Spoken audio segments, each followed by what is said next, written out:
isi irakwigisha kandi ikagukaranga kandi ukayivanamo ubumenyi, kandi isi iragabura. Isi yakwigishije iranakugaburira. Ishuri ry'ubwenge, ishuri ry'ubuzima, ishuri ry'isi, ishuri rigoye cyane. Ikigo benshi banyuramo abagitsinda bakaba aribo bake cyane. Nyamara wanyura mu ishuri risanzwe wakwigishwa n'umwarimu usanzwe ugatsinda ukaba uwa mbere ukanaminuza ukajya no kwiga mu mahanga.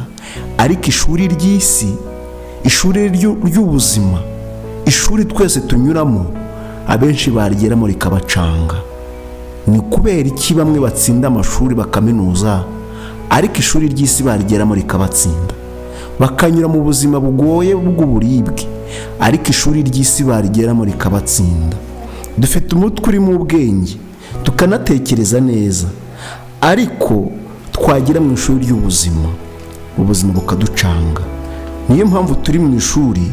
Iyo uri mu ishuri wigishwa n'umwarimu usanzwe wakwiga ugatsinda ukagira amanota meza, ariko nyuma bagasoreshaho ikizami cya leta. Wagera mu ishuri ry'isi ukiga ukiharahaza ugakuramo imyenda ukabira ibyuya ugatutubikana, ugatekereza ukabura ibitotsi, ukarwara ukananuka, byose ari ishuri ry'ubuzima. Aka kanya ngiye kukubwira ibibazo 7 bitsinda abanyeshuri banyuze mu ishuri ry'ubuzima. Ngiye kukubwira ibibazo bitsinda abanyeshuri banyuze mu kigo cy'ubuzima, ari ryo shuri twese turi kunyura muri kino gihe. Ngiye kukubwira uko ari 7 uko bikurikirana. Wumve nawe niba wabasha gutsinda icyo kizami, ukabasha kugira amahirwe yo gutsinda iyi si turimo, cyangwa se buno buzima bw'uburibwe turi kunyuramo. Noneho nawe wiyumvemo. Wewe mushyashya ndakwakiriye, kora subscribe, like, share ndetse na comment. Kandi nawe muntu usanzwe uri umuntu wanjye kandi uri umuntu w'agaciro, ndagushimiye.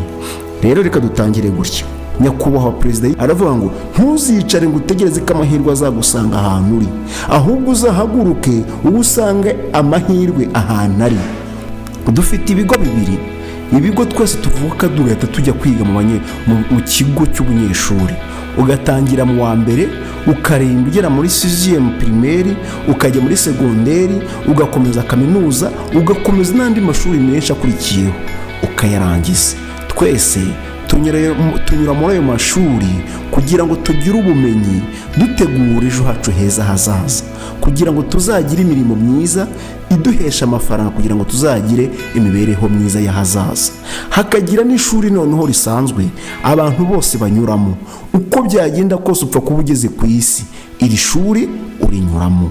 Ariko iri shuri ni ryo shuri rya mbere rigoye, kuko nta mwarimu uri hari ubu kwigisha, ahubwo wigishwa n'isi. Umwarimu ni isi. Iyi si rero igira amasomo agoye, ariyo tugiye kureba kugira ngo ubashe gutsinda iri shuri ry'ubuzima.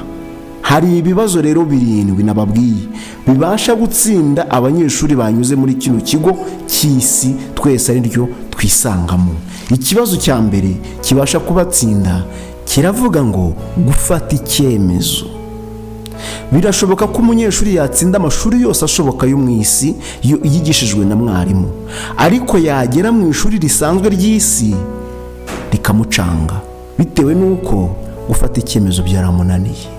Gufata icyemezo abantu benshi bishobora kubacanga bikabananira, kuko yikunze ahantu ari kandi atabasha kuvuga ngo afashe icyemezo agiye gukora ikintu runaka, ahubwo ari ukugomba kujya kugisha inama, abisaba kujya kubaza abarimu n'abayize amashuri arenze cyane kugira ngo ajye kubaza kiriya kintu nagikora.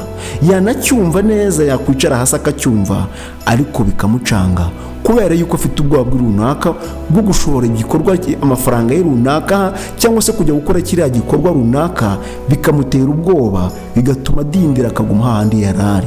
Gufata icyemezo nicyo kintu cya mbere gituma abantu benshi bashidikanya gufata umwanzuro ngo bajye gukora ikintu runaka kandi cyabinjiriza, akumva ntiyajya kugikora bitewe n'imbogamizi y'ubwo ari kwiha, ari gutekereza kumva azahura nazo, ahubwo yabitekereza kumva ni nk'inzozi.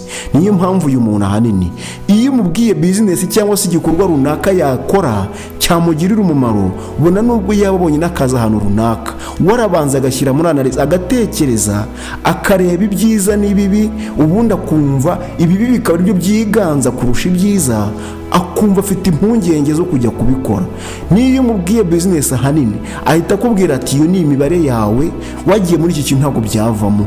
Niyo umubwiye ikintu runaka, ubundi aguha nk'urugero nk'icyigisho runaka ashobora kuba yarakurikiye ahangaha kuri cano yanjye, hari ubitekereza kumva yabikora ariko akumva afite ubwoba bw'uko yahomba, agatinya ibihombo cyangwa se agatinya abantu bamuseka kuko bisaba igishoro gikeya.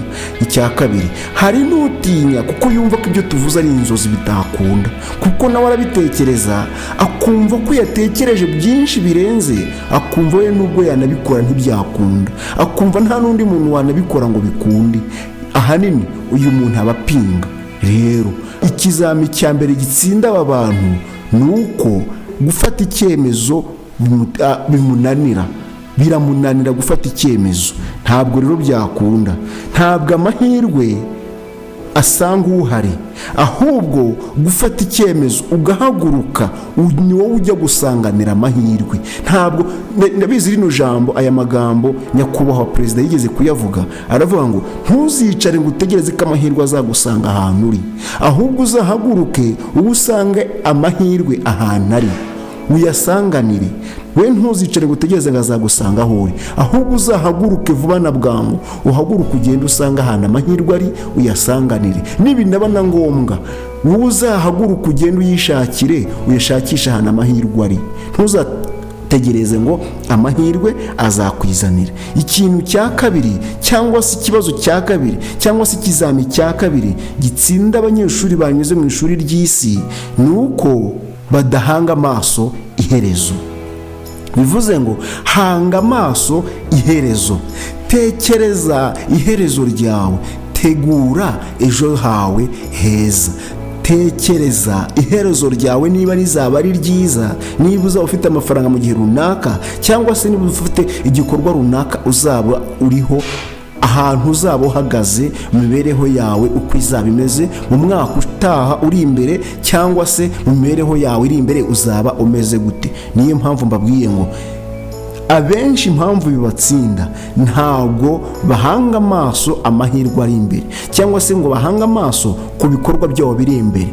Umuhanga ategura ubuzima bwe bw'uyu munsi, abutegurira n'ahazaza h'ejo, kandi bufitiye inyungu umuryango uzamukomokaho. Nkunda kuvuga ngo niba ushaka kubaka ubuzima bwawe bw'ahazaza, aka kanya niho ubutegura, kuko ntabwo ubutegura ushaje, kuko iyo ushaje n'imbaraga ziba zaragiye, kandi iyo imbaraga zigiye n'ubwenge buragenda, n'ibitekerezo bikagenda. Rero ubuzima butegura mbere kugira ngo ejo hawe hazaza hazabe heza, hakubere heza, n'abana bawe, n'abuzukuruza. Nkunda kuvuga ngo ubwo buzima butegura mbere kugira ngo abazagukomokaho bazagire iherezo ryiza, cyangwa se bazagire imibereho myiza. Ibi rero iki nacyo gitsinda abantu bageze mu buzima bw'isi, kuko abanyuze muri iri shuri ry'isi ntabwo atekereza hazaza, ahubwo atekereza ibyo ari kureba by'ako kanya, ku buryo n'icyo yabona cyose, n'amafaranga yabona, n'iyo amahirwe yabonye akagenda akayafata akayabona, akabona amafaranga y'igishoro runaka, cyangwa se akabona amafaranga menshi yamuryohera, wahita yasohora by'ako kanya, akumva ko agiye kuyishimishamo kuko ari cyo gihe cye cy'ako kanya ari kureba. Impamvu atsindwa, ntabwo atekereza ngo mu myaka 20 iri imbere nzaba meze ne, abana banjye bazaba bameze bate, umuryango wanjye uzaba uhagaze he, ese nzaba ntuye cyangwa nzaba nkiri mu bukode. Ahubwo impamvu batsindwa, batekereza iby'ako kanya. Muri make batekereza nk'abazapfa ejo, bakarya nk'abazapfa ejo, bakarya batazigama, bakarya menshi kuruta ayo binjije. Aba ntabwo batsinda kino kizami, niyo mpamvu batsindwa. uwize amasomo yo mu ishuri agatsinda, birashoboka ko yagera mu isi, mu ishuri ry'ubumenyi bwo mu isi agatsinda cyangwa se akanabutsindwa. Rero aya masomo akunda gutsinda aba bantu. Dore isomo rya gatatu rikunda gutsinda noneho aba bantu. Nawe ubwawe wahura naryo, waba warize waba utarize. Aya ni amasomo y'isi akunda gutsinda abantu bo mu isi cyangwa se bari mu buzima bwo mu isi. Iri somo rya gatatu, banzi iby'ingenzi. Kubanza iby'ingenzi birananirana, biravuna, biragoye, niyo mpamvu dutsindwa. Kubanza iby'ingenzi ubikora mbere, ubikora kare, mbere y'akazi kawe, mbere y'igikorwa cyawe. Banza utegure iby'ingenzi bifatika, wifata ibidafatika, wifata ibitari iby'ingenzi ngo ube ari byo ubanza kujya gutegura. Oya, banza utegure iby'ingenzi bifatika. Ibyo by'ingenzi biraguha support n'imbaraga kugira ngo n'ibindi bibashe kuza, ibyoroheje biza nyuma. Banza iby'ingenzi bikomeye, ibyoroheje bize nyuma. Niba ufite umushinga runaka, banza utegure ngo mfite amafaranga mfite aho gukorera aha, mfite ibi, mbega iby'ingenzi ubifiteguye. Wijya gutegura ngo ngiye gushaka iseta nta mafaranga urabona, wijya gutegura ngo ngiye gushora nta mafaranga urabona, ntabwo byakunda. Iby'ingenzi ubitegura mbere, noneho bike bikaza nyuma, kuko bya bindi by'ingenzi nibyo biguha imbaraga byo gushaka bya bindi bitoya byoroheje. Rero dore ikintu cya kane gitsinda abantu: guhora utekereza intsinzi za rusange. Guhora utekereza ku ntsinzi za rusange, aho mugenzi wawe yatsindiye. Nigeze kubabwira ngo niba ushaka gutera imbere, iyunge n'abateye imbere, nibo baguha imbaraga cyangwa se bakaguha ubundi bumenyi utaruzi butuma ubasha gutekereza neza icyo uri gukora, cyangwa se aho babandi batsindiye nawe ugahatsindira. Urakopera, umenya ibanga babandi bagenzi bawe bagutanze bakoresha. Menya cyangwa se tekereza intsinzi za bagenzi bawe aho batsindiye, umenye naho baguye, umenye mbega imbaraga bakoresheje, nawe umenye ko uzisabwa kugira ngo ubashe kugera ku cyo wifuza kugeraho. Kuko gukopera cyangwa se ukamenya aho abagenzi bawe banyereye bakagwa, cyangwa se ukamenya aho bagiriye amahirwe bagahakirira, ushobora kutahagirira amahirwe, ariko ushobora kuhavana ubumenyi bwatuma nawe uhagirira amahirwe ejo cyangwa ejo bundi nawe wahura nabwo. Rero kopera abandi, umenye iby'abandi uko babikora n'imbaraga bakoresha, nawe umenye icyo ugiye guhinduraho kugira ngo wongere. Aha benshi barahatsindirwa kuko ni ba nyamwigendaho, bihagararaho bagakora ibyabo, ntabwo abasha kwitekerezaho ubwe ngo atekereze no ku by'abandi, amenye ngo uko inzira yaharuwe, uko bari kuyinyuramo nawe abashe kuyinyuramo. Rero ibyiza, kopera, umenye iby'abandi, wiba nyamwigenda kuko ntawigira. Ikintu cya gatanu gitsinda abanyeshuri bo mu isi ni ukumva cyane kuruta kumvuga. Aha hantu reka matindeho. Abantu benshi bakunda gutega amatwi bakumva nabo bagahita bakavuga menshi. Hari n'abagira amashyushyu akavuga akarusha uwaruje kumubwira. Urugero, uzabona abantu cyangwa se uzabona umuntu muganira, wowe ukagira amatsiko yo kumubwira ikikugenza, ahubwo nawe agahita akubwira byinshi utanashakaga kumva. Umuhanga akunda kumva kuruta kumvuga. Byumve neza, umuhanga ubasha gutsinda ikizami cy'isi, cy'ubumenyi bw'isi cyangwa se ikigo cy'isi. Nababwiye ko abarimu ari babiri. Hari umwarimu twigisha ubuzima busanzwe, hari n'umwarimu ari we wa twese w'isi.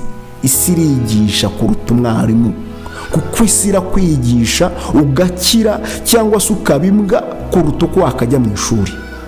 Rero umuntu wabashije kumenya ubwenge bw'isi yishimira kumva kuruta uko yakumvwa, kuko aba afite ubumenyi ari kurahura ku muntu uri kumubwira kuruta none uko yavana ubumenyi kandi ari no kuvuga. ntabwo waba uri kubwira umuntu ngo umenye umukoremo ubumenyi, ariko niwumva umukuramo ubumenyi. Ndaguha urugero rusanzwe. Umwarimu iyo akwigisha utega amatwi ugaceceka bakakubwira. Muri make uri umuhanga kuko uri gutega amatwi ibyo akubwira, ariko navuga nawe ukavuga ukaderanja se, cyangwa se ukajya mu bindi bitekerezo, uri mu bitekerezo uri kuvugana n'ibyo bitekerezo byawe, tayari uri umuswa, ntabwo watsinda, ntabwo uri kumva.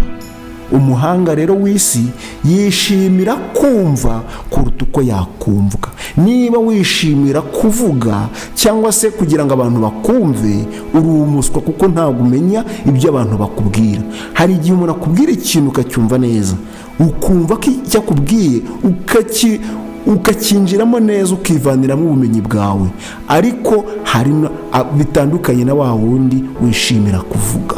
Umuhanga w'isi, aba bantu benshi kino kizami kibatsinda kuko baba bashaka kuvuga cyangwa se kwigisha cyangwa se kugaragara nk'intyoza cyangwa se mbega amagambo babashimishwa no kwivugira. Umuhanga araceceka akakumva. Umuhanga w'isi araceceka akakumva, akagutega amatwi kandi akakuvanamo byinshi, ukavuga ijambo rimwe wakakuvanamo nk'amagambo 100 kuko we yatekerejeho kandi akayavanamo ubumenyi. Urugero, umuhanga ushobora kubera ngo ucuruza avoka, we agahita atekereza gucuruza avoka, akumva inyungu ziri muri voka, ayangiza agahita ashyiramo noneho n'imineke, akumva ko n'imbuto zigiye, imbuto zose ahubwo si voka gusa. Urumva wamubwiye ijambo rimwe, wahise yivaniramo n'ibindi byinshi, akumva kandi uwo mushinga niwo mwiza.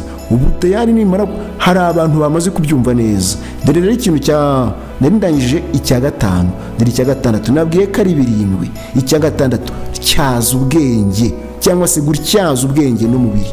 Aba bantu iri somo rirabatsinda. Gutyaza ubwenge n'umubiri, impamvu batsindwa ni gute? Ntabwo batekereza ku by'isi, ku ishuri ry'isi, ahubwo abenshi batekereza ku bumenyi bize bigishijwe na wa mwarimu. Niyo mpamvu abenshi batsindwa. Ndasoza mbabwira akantu ka nyuma k'ubwenge, ari nacyo cya 7, ariko ubanza usobanukirwe kino cya 6.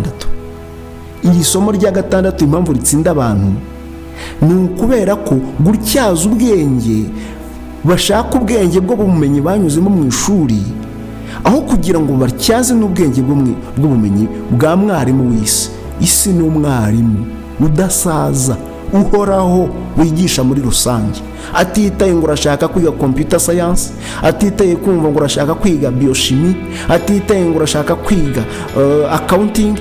Icyo ushaka kwiga cyose mu isi, isi irakwigisha kandi ikagukaranga kandi ukayivanamo ubumenyi. Kandi isi iragabura. Isi yakwigishije iranakugaburira. Isi ni ikwigisha ikagukaranga, ukayemera, ukayumva, uzayivanamo ubumenyi.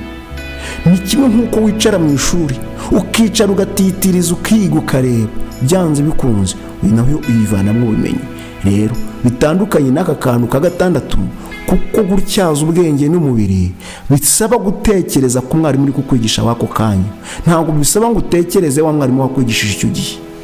Niyo mpamvu abenshi batsindwa n'iri somo ry'umwarimu w'isi. Gutyaza rero ubwenge no gutyaza umubiri ni siporo, kuko iyo ukoze siporo watyaje umubiri wawe ukamera neza, ni kimwe nk'uko uba utyaje n'intekerezo n'ibitekerezo bigenda neza. Gutyaza ubwenge n'umubiri ni ibintu bigendana. Bikore rero, kandi nubikora isi irakugaburira. Nusuzugura isi, ntuyumvire, ntutyaze ubwenge n'umubiri, ntabwo bizakunda. Niyo mpamvu abantu benshi batsindwa. Dore ikintu cya nyuma rero, ari nacyo cya 7 nababwiye ngo reka ibyo ufite bigushuka. Abenshi bagundiriye ibyo bafite, bazi ko ari byo bizabakiza, bazi ko ari byo byabahesha umutsima wo kuzagera ku cyo bifuza kuzageraho mbere. Ariko ndakubwiye ngo rekura ibyo ufite. Niko kantu ka nyuma nakubwiye ka 7, niryo somo rya nyuma ritsinda abanyeshuri b'isi. ntabwo barekura ibyo bafite, bumva ko niba yarize computer science byanze bikunze ariyo azakora, yakira akazi akayirukira, akavunika, akarara adasinziriye, akumva ko aribyo yanakora, nta kindi kintu yakora. Rekura ibyo ufite kuko biragushuka.